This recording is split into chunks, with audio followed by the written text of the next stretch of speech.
What's up guys, welcome back to the channel. Today we're going to talk about the 5 things you absolutely must do before you take your brand new dirt bike out for the first time.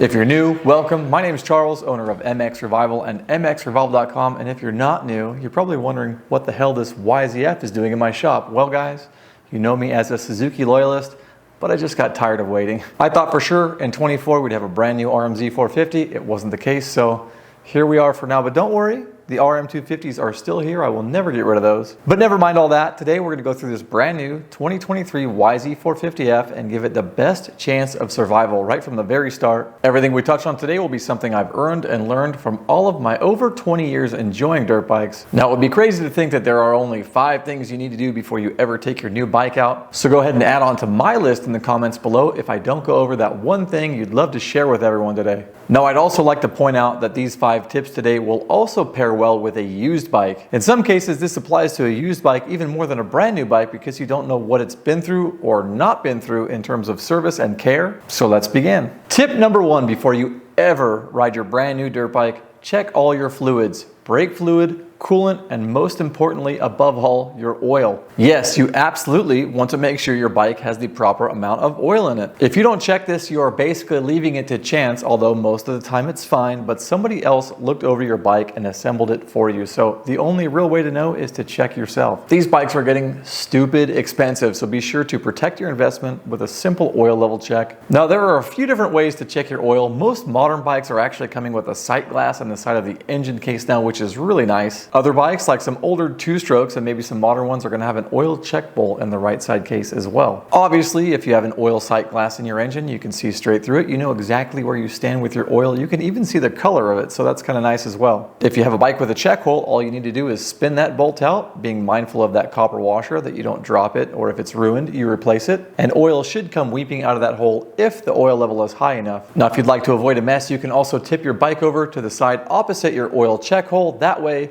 if you can't control the flow in time to get the bolt back in, you won't have a huge mess on your hands. Of course, when you get that bolt out, you need to bring your bike back right side up to see if it weeps oil, but after that, you can lean it back down and put your bolt in without making a pool of oil on the floor. Then there are bikes with no sight glass and no oil check holes. So what are you going to do? The best thing, just drain the oil, fill it up, especially if your bike is used. I don't think that's going to be a problem or an issue on any new bike. You should be able to see through those oil sight glasses on just about everything. And all new bikes are going to have some form of an oil check, at least to my knowledge. I know you guys don't want to drain the oil out of your brand new bike. It's very unlikely that you'll have to. Before we move on to tip number 2, I have a little extra credit on the oil. I like to make sure that I'm using exactly what the manufacturer recommends for my new machine, whatever that might be in your owner's manual. And the reason for that is, let's say something does break, something does go wrong. Well, now when you take this bike in for warranty work, the dealer can't look at you and say, oh, well, you used the wrong kind of engine oil, and try and skip out on the warranty work. I know a lot of shops are way more trustworthy and honest than that, but we've all seen that case where somebody takes something to the dealership, service gets denied. It's obviously a problem with the bike or the machine itself, and so this is one way to alleviate that headache should it ever arise. Tip number 2, guys, get an hour meter installed on your bike right away if it didn't come with one. Knowing exactly where you stand with your maintenance down to the 10th of an hour due to your hour meter is not only going to keep your bike running stronger for longer, but in my case, I have more than one bike, so I tend to forget how many times I've ridden the bike between oil changes. Same with air filters. I can go right back to that hour meter, see when I installed that air filter, that oil, whatever it may be, and know exactly how much time I have on those parts. Thankfully, nowadays, most of these bikes are coming with some type of internal storage. This bike actually stores the hours, and when you hook up to it via Bluetooth, you can get an hour reading right out of your cell phone app. Other bikes like the KTM and Husqvarna are coming straight out of the factory with an hour meter up on the triple clamp, so that is a very nice value add. But if your bike's not newer and it doesn't store hours for you, or you don't have a KTM or a Husky, you can always add an aftermarket hour meter for about 20 bucks. Once you have an hour meter meter installed, you can use it to document your service in the back of your owner's manual. Every single thing you do, you can track and know exactly where you stand. Another great thing about documenting all your hours on the back of your service manual is that when you do finally sell this bike, the next buyer is going to be so pumped to see your service schedule. I never have an issue selling a bike because I am religious about this. The new potential owner can see exactly what the bike's gone through. I even tend to go a little bit overboard when documenting because it adds confidence for the new buyer. It makes the sale easier. Things like tubes,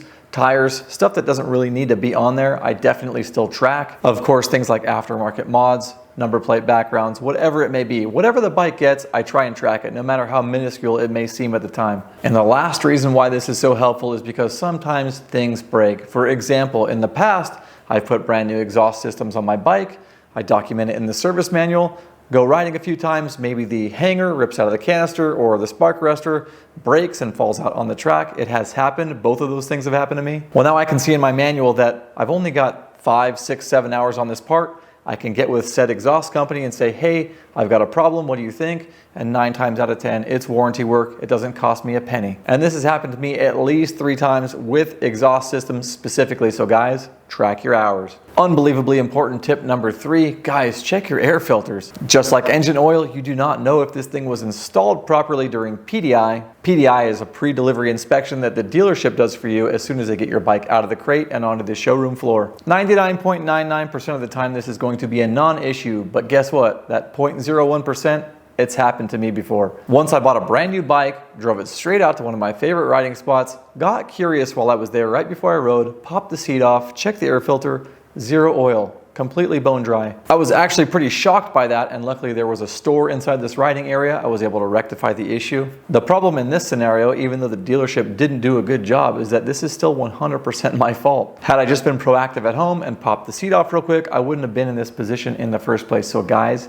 check your air filters. One more tip with filters, make sure the cage that goes inside of your air filter is properly seated inside your air filter. Every once in a while, the edges of the filter creep back and you can let dirt right into your intake. And lastly, use some high quality grease or lip seal to make sure the filter is seated and sealed properly to the air box. We want to make sure to keep dirt outside of your dirt bike. Tip number 4, guys, this is one of my all-time favorites and something I never skip before I ride my new bike for the first time. In fact, I am so serious about this that I've had this bike for over a month and I've restricted myself from even riding it until I complete this task. And although it's been very nice to come out here and look at a brand new bike, I am ready to ride this thing. So what's tip number 4? Guys, you need to lubricate your entire chassis. Now this is a topic, though somewhat well known, I do not mind beating to death. As some of you may know, these bikes come with little to no grease inside all of the pivot points. Some bikes have been getting a little bit better, such as KTM smearing a little bit of grease into the linkage where it connects to the frame. But in most cases, these bikes, when you get them, they are bone dry, no lubrication. Here's a quick list of areas you need to disassemble and grease to make your bike the way it should have come from the factory.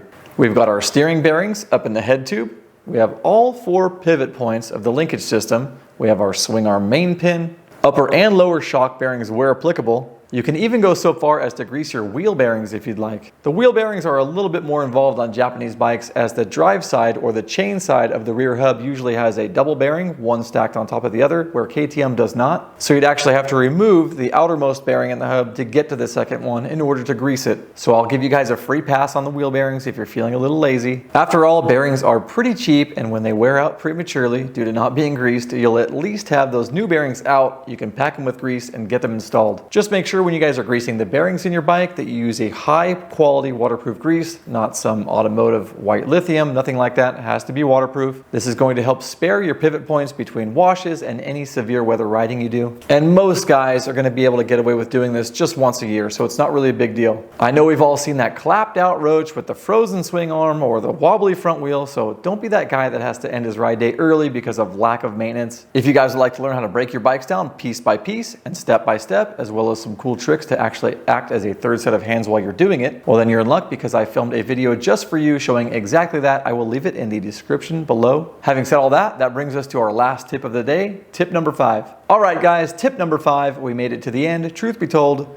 number 5 is not a critical task, but it's something that is fun. Tip number 5 is all about personalization. Right now is the perfect time to get brand new plastics and graphics if you're one of those types who likes to take your stock stuff off, set it to the side, and then put it back on before you sell your bike. In my case, I am more than happy to destroy the stock plastics. I don't care about them at all, but it was a great time for me to reach out to my boys at Decal Works and get some custom number plate backgrounds. And these are sweet. These are the exact same style that were used on all of the media test bikes when the 23 YZ450F was released. It always feels so good to put your name and your number on your bike, and my boys at Decal Works keep my entire fleet looking stupid fresh. Not sure about you guys, but fresh graphics, fresh gear, fresh tires, whatever, always make me feel like I'm riding faster. I know it sounds stupid, but it's totally true. And last but certainly not least, in the customization realm, I have some badass anodized titanium from Ride JBI. Now, Ride JBI is a full service suspension shop, but he's also starting to stock really cool tie hardware in different colors. These ones in particular look really good against all the blue on the bike, the engine plugs that came stock on it. And JB also carries these for your triple clamps, your lower fork lug pinch bolts, etc. So I will leave you guys some more links down below for Decal Works and Ride JBI if you'd like to check those out. Thanks to those guys, my bike is looking cooler, it's a little bit lighter, and I am so ready to ride it. All right, guys, that's all 5 of my personal favorite pre-flight tips. If I missed anything or you have anything to add, please drop it in the comments below. I'm stoked to read what you have to say. For me, there's only one thing left to do, and that is go ride. So guys, thank you so much for watching. I hope you enjoyed it. Until next time, shred safe,